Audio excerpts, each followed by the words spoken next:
नमस्कार प्रेक्षकांनो, मालिकेच्या आजच्या भागामध्ये आपल्याला पाहायला मिळणार आहे की ऊर्जा आणि त्याचबरोबर विक्रांत यांच्यामध्ये जो राडा झालेला आहे तो आपण पाहिलेला आहे. पण त्याही पेक्षा मोठ्या गोष्टी म्हणजे ऊर्जाकडे बंदूक कुठून आली, नक्की काय झालं, त्या बंदुकीमागचं रहस्य काय आहे, काय घडलं, काय ह्या सगळ्या गोष्टी कशा पद्धतीने झालेल्या आहेत ते आपण डिटेलमध्ये पाहणार आहोत. या सगळ्या मागे हर्षवर्धनचा खूप मोठा डाव आहे. त्याने इतकं मोठं कारस्थान ऊर्जाच्या विरोधात रचलेलं आहे ज्याची ऊर्जाला कल्पना सुद्धा नाहीये आणि ऊर्जा आता त्याच्यामध्ये पुरती अडकलेली आहे. ऊर्जाने ज्या काही चुका केलेल्या आहेत, जे काही केलेलं आहे त्याचे परिणाम आता ऊर्जाला भोगावे लागणार आहेत. कारण ऊर्जाच्या बंदुकीतून गोळी सुटलेलीच नाहीये, तर ती गोळी सुटलेली आहे ती म्हणजे अशा व्यक्तीच्या बंदुकीतून जे हर्षवर्धनने पाठवलेले गुंड होते त्यांच्याकडून. म्हणजे फक्त ऊर्जा तिथे आता असा चेहरा झाले की जिने विक्रांतचा खून केलेला आहे, पण खरा खून केलाय तो म्हणजे हर्षवर्धनने केलेला आहे. आणि या हर्षवर्धनने खुनाच्या आरोपात ऊर्जाला अडकवलेला आहे. हे सगळं कशा पद्धतीने होणार आहे ते आपण डिटेलमध्ये पाहणार आहोत. त्यासाठी व्हिडिओ शेवटपर्यंत पहा. त्याचबरोबर चॅनलवरती नवीन असाल तर चॅनलला नक्की सबस्क्राईब करा. इकडे आपल्याला पाहायला मिळतं की आता ऊर्जा तिथे आलेली असते. तिथे आल्यानंतर ऊर्जा शोधाशोध घेत असते की लॅपटॉप चालू होत नाहीये. पण एक गोष्ट ऊर्जाच्या लक्षात येत नाही. तिचं लक्ष समोर जातं आणि त्या कपाटामध्ये तिला चार्जर दिसतो. तिथला चार्जर ऊर्जा हातात घेते आणि त्या चार्जरकडे पाहत राहते. तिच्या एवढंही लक्षात येत नाहीये की हे काय आहे. एखाद्या व्यक्ती एखाद्या कंपनीचा लॅपटॉप अशा ठिकाणी ठेवून जाईल का? बरं, फक्त लॅपटॉप ठेवलेला नाही तर तिथं चार्जर सुद्धा ठेवलाय, लोकांना आल्यावर सहज तो सापडता यावा म्हणून. ह्या गोष्टी पटतच नाहीयेत. पण ऊर्जा मात्र मूर्खासारखा विचार करते आणि तिनं त्या पद्धतीनं तो लॅपटॉप उघडते आणि स्वतःच मात्र या सगळ्यामध्ये आता अडकत चाललेली आहे. तिला एक आठवतं की मला त्या सुनीता त्यांनी पासवर्ड दिला होता. एखाद्या मुकदमाकडे एखाद्या कंपनीच्या लॅपटॉपचा पासवर्ड कसा असेल, ही गोष्ट ऊर्जा मात्र आता विसरून गेलेली आहे. तिला कळतच नाहीये की आपण काय काय चुका केलेल्या आहेत आणि त्याचे परिणाम काय भोगायला लागणार आहेत. ही गोष्टच ऊर्जा विसरून गेलेली आहे. आणि लगेचच तो कागद काढते, त्यातला पासवर्ड घेते आणि लॅपटॉप सुरू करते आणि तिथे बसून ऊर्जा आता नोट्स काढायला सुरुवात करत असते. म्हणजे किती मूर्खाचा बाजार आहे ऊर्जाचा. अति चाललंय हे सगळं. जे काही करते ऊर्जा ते अति प्रमाणात चालू आहे. तिला जराही कळत नाहीये की आपण जे काही केलेलं आहे त्याचे परिणाम काय होणार आहेत. आपण अशा ठिकाणी आलेलो आहे, रात्रीच्या वेळी आलेलो आहे, सोबत कोणाला आणलेलं नाहीये, या गोष्टींची सुद्धा तिला जाणीव नाहीये.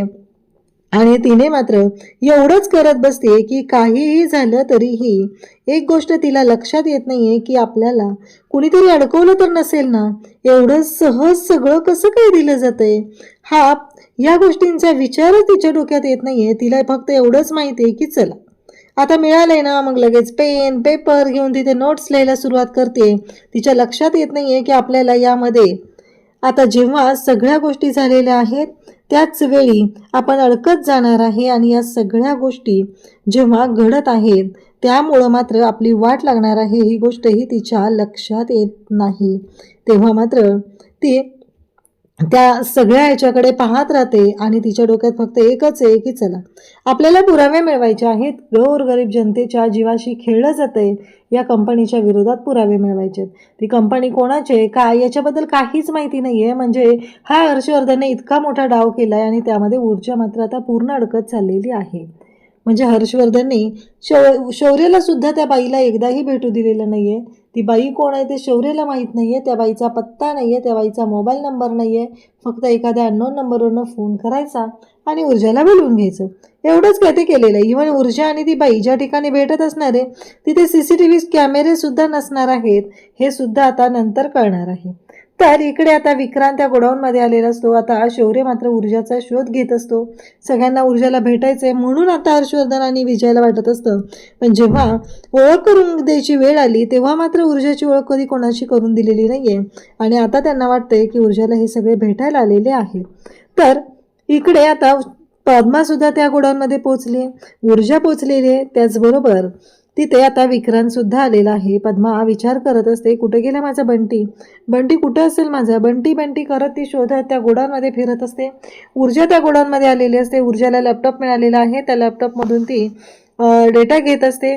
इकडे शौर्य बेडरूममध्ये आलेला असतो. तो म्हणतो की असं कसं झालं, ऊर्जा असं कसं गेली बाहेर, कुठे गेली असेल ती, सगळीकडे शोधून झाले, कारण मगाशीच ती होती ना, अचानक काय झालं, मी ऊर्जाला कॉलच करून बघतो. असं म्हणत शौर्याने मोबाईल काढलेला असतो आणि तेव्हा त्याला मोबाईलवरती मेसेज दिसतो, जो ऊर्जाने मेसेज त्याला केलेला होता की शौर्य काळजी करू नको, केसच्या संदर्भात एक काम आलेलं आहे आणि मी तिकडे जाते, असं ऊर्जाने त्याला सांगितलेलं होतं की मी थोड्याच वेळात येईल. आता हे सगळं झाल्यानंतर इकडे विक्रांत सुद्धा शोधाशोध घेतोय की कुठे ती ऊर्जा शिंदे, तिने मला फोनवर धमकी दिली आणि आता कुठं गायब झाली असं म्हणत आता तो सुद्धा तिथे शोधत असतो. इकडे ऊर्जा विचार करत असते. तेवढ्यातच तिच्या फोनवरती शौर्याचा फोन येतो आणि ती म्हणते की शौर्याचा फोन आलाय, नाही फोन बंदच करून ठेवते, कारण या फोनच्या मध्ये मी सापडली जाईल, मला हा डेटा मिळवणं खूप गरजेचं आहे, असं तिच्या डोक्यात चाललेलं असतं. इकडे शौर्य मात्र कासावीस झालाय. तो फोनवर फोन करतोय. त्याचं फक्त एकच चालू आहे की ऊर्जा कुठे, त्याच्याबद्दल मला अपडेट मिळणं गरजेचं आहे. तर इकडे शौर्याला काळजी वाटायला लागली, हे सगळं काय होतंय, ऊर्जाच्या बाबतीत काही विपरीत तर घडणार नाहीये ना, अशी भीती त्याच्या मनात निर्माण झालेली असते आणि तो काळजी करत असतो. तेव्हा मात्र इकडे या सगळ्या गोष्टी अशा घडत असतात की शौर्यालाही कळत नाहीये की या सगळ्यातून कसा मार्ग काढायचा आणि काय करायचं. इकडे विक्रांत मात्र शोधत असतो. पद्मा सुद्धा त्याच बाजूला आलेली असते आणि मग पद्मा बंटी बंटी करत आता पुढे निघून जाते आणि नेमकं घडतं असं की विक्रांत सुद्धा त्या बाजूला आलेला असतो. आता ऊर्जाच्या मागे काही गुंड आलेले असतात. आता ते गुंड सुद्धा हर्षवर्धननेच पाठवलेले असणार आहेत, याबद्दल काही शंकाच नाही. ते गुंड तिथं आलेले आहेत. ऊर्जा त्या लॅपटॉपमधला डेटा काढून घेत असते आणि ते सगळे पॉईंट नोट डाऊन करत असते. त्या गुंडांनी येऊन ऊर्जाच्या डोक्याला बंदूक लावलेली असते. ऊर्जाला कळायचं बंद होतं, कारण ऊर्जा लक्षच नव्हतं तिचं. ऊर्जा काम करत बसलेली असते आणि अचानक हे सगळं घडल्यामुळं आता तिलाही कळत नाहीये की हे सगळं काय झालंय. हा विचार तिच्याही डोक्यात घोंगावत असतो. इकडे घरी मात्र सगळेजण आता विचार करायला लागलेले आहेत. सगळ्यांच्या डोक्यात एकच गोष्ट सुरू आहे, ती म्हणजे ऊर्जाच्या बाबतीत नक्की काय झालंय, ऊर्जा कुठं गायब झाली, हा एकच प्रश्न उभा राहिलेला आहे. आणि इकडे मात्र त्या गुंडांनी ऊर्जाच्या डोक्याला बंदूक लावलेली आहे आणि त्याचबरोबर ऊर्जा मात्र आता घाबरलेली असते आणि ऊर्जाला कळत नाहीये. ऊर्जा म्हणते, तुम्ही कोण आहे आणि असले अवैध धंदे करताना लाजा वाटत नाहीये तुम्हाला, असं म्हणत ऊर्जा त्या गुंडांना बोलत असते. तेव्हा मात्र ते गुंड म्हणतात, ही फॅक्टरी आमची आहे, तू या फॅक्टरीत काय करते, असं म्हणत त्या गुंडाने ऊर्जालाच उलट उत्तर करायला सुरुवात केलेली असते. ऊर्जा म्हणते की सोडणार नाही एकेकाला, कायद्याच्या कचाट्यात अडकवणारे ॲडव्होकेट ऊर्जा शिंदे मी, कळतंय का, कोर्टात भल्या भल्यांची वाट लावते, असं ऊर्जा म्हणत असते. आणि तेव्हा मात्र ऊर्जाचं एकच असतं की काही झालं तरीही आत्ता या माणसांना सोडायचं नाही. ऊर्जाने एक लात घातलेली असते, त्या माणसाच्या हातातली बंदूक काढून आता घेतलेली असते आणि ऊर्जा म्हणते, चला निघा, कारण तुमचा याच्याशी काहीही संबंध नाही आहे, हे मला माहिती आहे, असं म्हणत ऊर्जाने आता त्या दोघांनाही पळवून लावलेलं असतं. पण ऊर्जाच्या लक्षात एक गोष्ट आलेली नाही की कितीही आपण पळवून लावलं तर ते दोन गुंड होते, एका स्त्रीला घाबरून कसे जातील आणि ती रिव्हॉल्वर सुद्धा ऊर्जेच्या हातात ठेवून गेलेत. याच्यावरून स्पष्ट होतंय की या गुंडांनी हे सगळं जे काही केलेलं आहे त्यामध्ये काही गोष्टी ज्या आहेत त्या अशा आहेत की त्या गुंडांनी जाणून बुजून ऊर्जाकडे बंदूक पोचवलेली आहे, कारण त्यांना माहिती आहे, म्हणजे त्या हर्षवर्धनला माहिती आहे की विक्रांत तिथे जाणार म्हणजे तो मोकळ्या हाताने जाणार नाही आहे, तर त्याच्या हातात रिव्हॉल्वर वगैरे असेल आणि यासाठीच आता या सगळ्या गोष्टी सुरू झालेल्या असतात. तर सगळे आता घरी काळजी करत असतात. ऊर्जा नक्की कुठे आहे, काय झालं असेल, हा प्रश्न सगळ्यांना पडलेला असतो. तेव्हा शौर्य म्हणत असतो की नक्की माहीत नाही आजी काय झालंय ते. इकडे शौर्य काळजीत असतो. तीर्थ आणि आजी सुद्धा काळजी करत असतात. आदित्य तिथेच असतो आणि मग मात्र तेवढ्यातच ते जज साहेब तिथे येतात आणि ते म्हणतात की मगाशी तिला मी बोलताना ऐकले, खूप रागात होती, वरनं काहीतरी नाव होतं.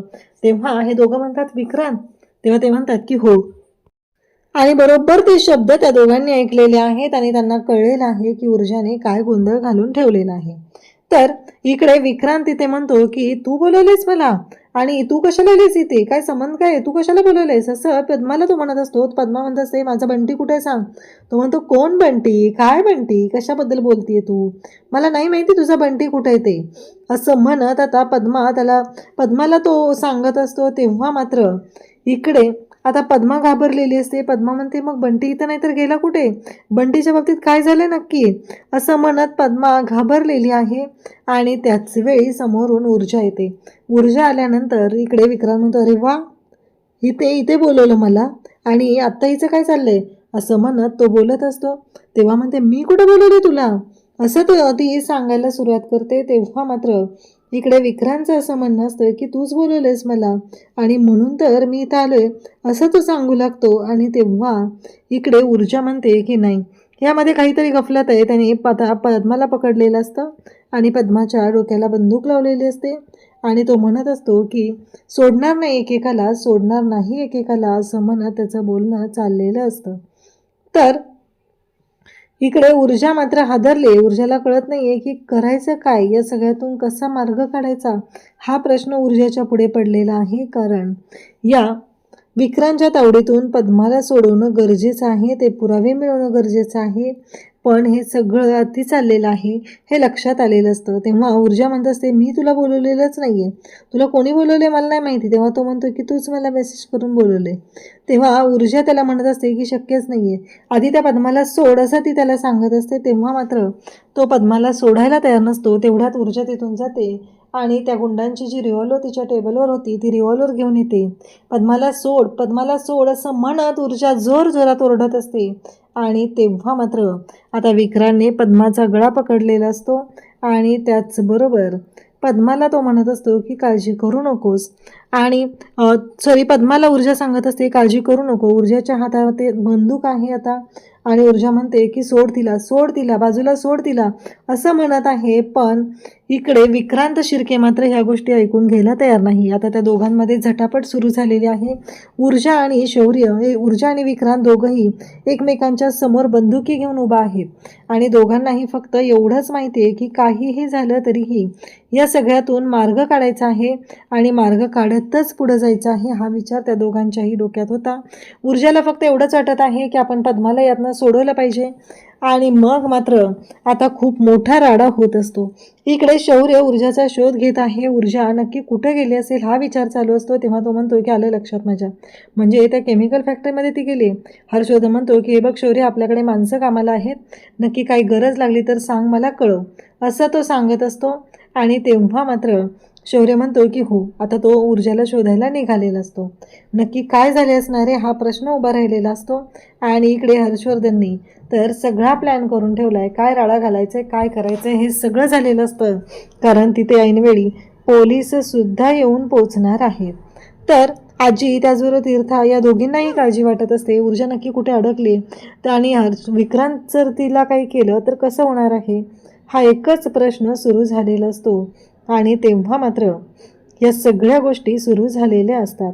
तर शौर्य म्हणत असतो की मला गेलं पाहिजे, आत्ताच्या आत्ता मला गेलं पाहिजे, काहीही झालं तरीही ऊर्जाला तिथे माझ्या मदतीची गरज आहे आणि मला तिथे जावंच लागणार आहे, हे शौर्याच्या डोक्यात सुरू झालेलं असतं. आणि आता मात्र शौर्य म्हणत असतो की नाही डॅड, काहीही असलं तरीही. तेव्हा हर्षवर्धन म्हणतो की चालेल तू जा, असं म्हणत शौर्याला जायला सांगत आहे, कारण त्याच्याकडे पत्ता आहे. तर इकडे विक्रांत आणि पद्मा, आता ऊर्जा म्हणत असते की तिला सोड, हे बघ विक्रांत, तुझं आणि माझं भांडण आहे, आपल्या दोघांच्या मध्ये तिला घेऊ नकोस.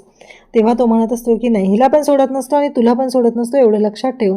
आणि तेवढ्यातच पाठीमागून एक गोळी येते आणि ती गोळी विक्रांतला लागते. विक्रांत खाली कोसळलेला असतो आणि इकडे ऊर्जाच्या हातामध्ये बंदूक आहे, पण ऊर्जाने ट्रिगर ओढलेलंच नाहीये. ऊर्जा घाबरली आहे आणि तिने ती बंदूक मागं फिरून स्वतःच्या कानाला हात लावलेले असतात. त्यामुळं ती गोळी ऊर्जाने चालवलेलीच नाहीये, हे इथं शक्य आहे, ते प्रूव्ह होऊ शकतं. त्यानंतर इकडे पाहायला मिळतं ते म्हणजे ऊर्जा घाबरली. पद्मा मात्र तिला म्हणत असते की काय केलं ताई, तू खून केलायस, विक्रांतचा खून, तू त्याला मारून टाकले, तुझ्या लक्षात येते का, असं म्हणत आता पद्मा घाबरली, ती बोलायला सुरुवात करते. तेव्हा मात्र ऊर्जाला कळतच नाहीये. ऊर्जा आता तिकडे विक्रांतच्या जवळ जाऊन बसते. ऊर्जाच्या लक्षात आलेलं नसतं की या सगळ्या गोष्टी अशा का झालेत, काय आहे या सगळ्याचा अर्थ, हेच ऊर्जाला कळलेलं नाही. आणि त्याचबरोबर ऊर्जा मात्र भयानक असा घाबरलेली आहे. तिच्या हातामध्ये बंदूक आहे. उद्याच्या भागात आपल्याला पाहायला मिळतं इन्स्पेक्टर तिथे येतात आणि म्हणतात की यू आर अंडर अरेस्ट, कारण तुम्ही खून केलाय आणि तुमच्या विरोधातले सगळे एव्हिडन्सेस इथं आहेत. आता मात्र ऊर्जाची भीती जास्तच वाढलेली असते. आपण कोणत्या पैशात अडकलोय हेच तिला कळत नाही. तर इकडे हर्षवर्धनने राडा घालायला सुरुवात केली. घरी सगळ्यांना ओरडून ओरडून सांगत आहे की ऊर्जा शिंदेने हा गोंधळ घालून झालेला आहे. ऊर्जा शिंदेने खून केलाय विक्रांतचा. ती खुनी आहे असं म्हणत त्याने गोंधळ घालायला सुरुवात केलेली असते. आणि त्याचबरोबर आजी म्हणत असते शक्यच नाहीये. आणि इकडे हर्षवर्धन ओरडून ओरडून सांगत असतो. अशाच अपडेटसाठी चॅनलशी कनेक्ट राहा. थँक्यू.